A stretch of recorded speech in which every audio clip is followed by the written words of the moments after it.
na nagawa ko na naka-offend sa kanya, then thank her for everything and tell her na malaking part ng personality ko, ng pagkatao ko, Okay. natutunan ko sa mga experiences namin. Okay, i-reserve mo na yan dahil mamaya I'm sure mabibigyan ka ng pagkakataon. At ngayon ho mga kapamilya, ang pinaka-controversial sa lahat, hanggang ngayon medyo teary-eyed pa siya. 5 years ang inyong pinagsamahan and after 2 years hindi pa kayo nagkikita. If ever this will be your first time to see each other, what do you want to tell Bruce? Maybe I'll ask him for an explanation and then because I want a closure na rin. That's very important, closure. Mga kapamilya, malalaman na natin ang mga saloobin ng mga exes ng ating mga housemates. Ano naman kaya ang laro kung saan sila ay maglalaban-laban? Pakinggan niyo itong mabuti para sa kakaibang Battle of the Exes. May inimbitahan si Kuya para mag-referee sa larong ito. Isang kapamilyang sanay sa labanan at eto na po si Pooh! Pooh! Para sa'yo, Ay. ang laban na to.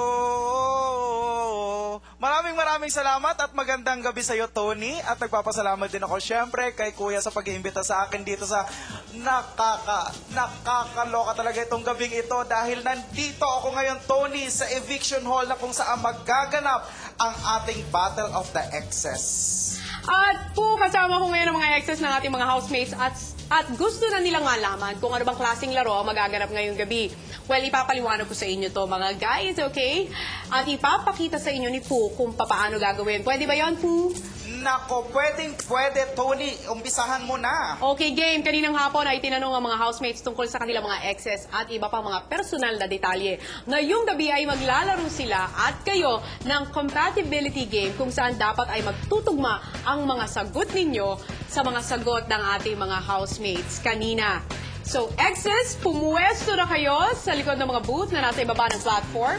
Sina Beatrice, Bruce at Gia naman ay nakatayo sa itaas nito. Wala silang kaide-ideya kung sino ang nasa loob ng mga boxes at platform. Si Puho ang magbibigay ng mga tanong kapag narinig na ang hudyat na go, tsaka lamang kayo sasagot. Pag-uunahan kayong pumindot ng buzzer at sasagutin ang tanong. Kapag tumugma kayo sa sagot ng ating mga housemates, bababa ang housemate ng isang step pababa ng platform. Kapag mali ang sagot, maaaring sumagot ang natitirang dalawang exes. Hihintayin lamang ang hudyat ni Pooh na go para magunahan sa pagpindot ng buzzer. Ang unang housemate na makakababa sa inyong booth o pinakamalapit sa inyong booth matapos ang time limit ang siyang mabibigyan ng 100-second encounter. I'm so excited! Handa na ba kayo, exes? Ay nako, I'm sure they're very ready. Kung handa na sila, handa na kami. Samantala mga kapamilya, wag na wag kayong bibitiw. Lahat ng yan ang mangyayari sa pagbabalik ng Pinoy Big Brother Season 2 100 Day Celebration.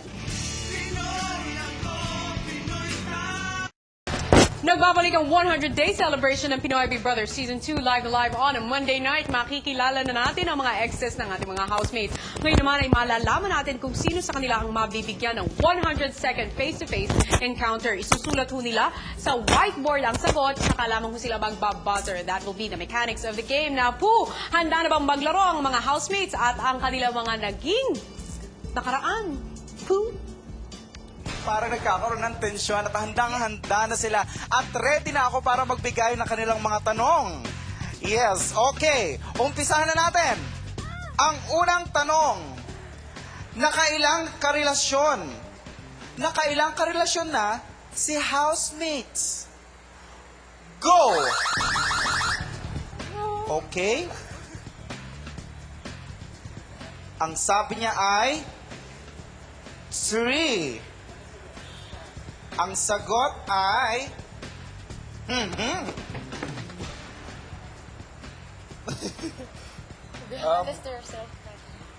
Hindi ko, yung pagkasama yung yung 5 minutes, 4.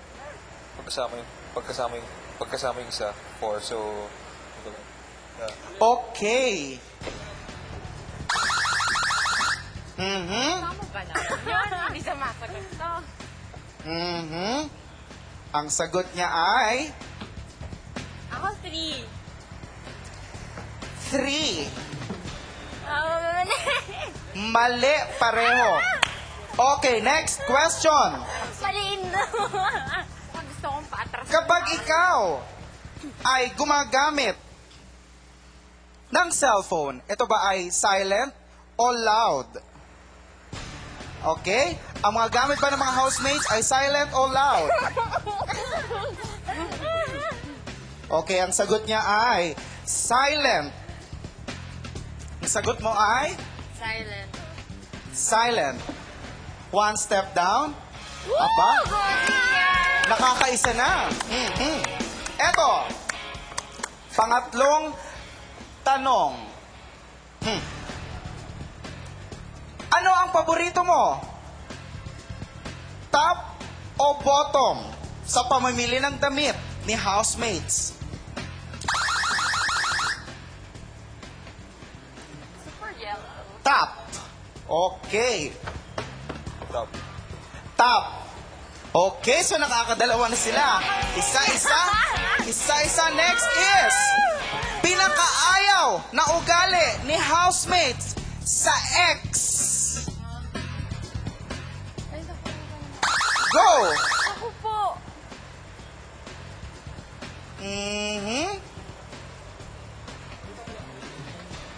Sagot na lang. Ano ba yan? Masungit. Tanungin natin si Gian. Okay. Hindi ko maalala. Di niya na raw alam ang sagot niya. Mukhang hindi niya, nakalimutan niya na yata. Alam mo, nagiging ano ka, kakaiba. Ang sagot niya kay Big Brother ay pagiging unfair. Okay. Chance. Aba naman. Dominant. Aba, English yan. Hindi ko yata alam yan. Okay.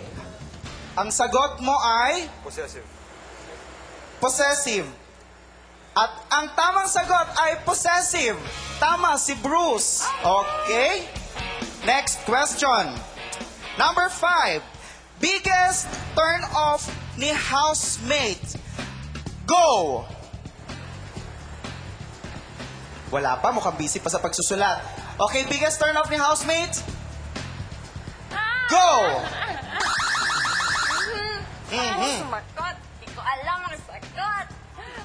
Yabang. Yabang daw. Yabang. Ano sinagot mo? Anong sagot?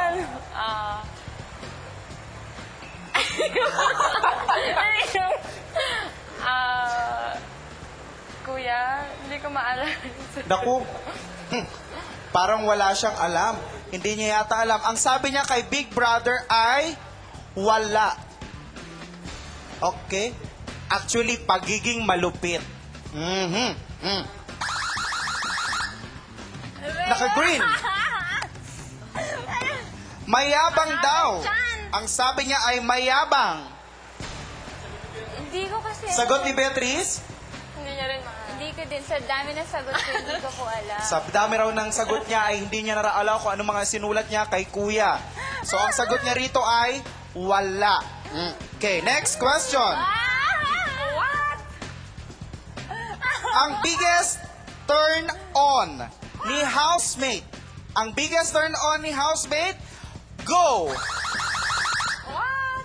Sagutin yun, bro. Aba? Sasabihin ko yung sagot, ha? Boobs. Okay, ang sagot ni Bruce, Wala, hindi sa atin tinanong kanina. Turn An- on?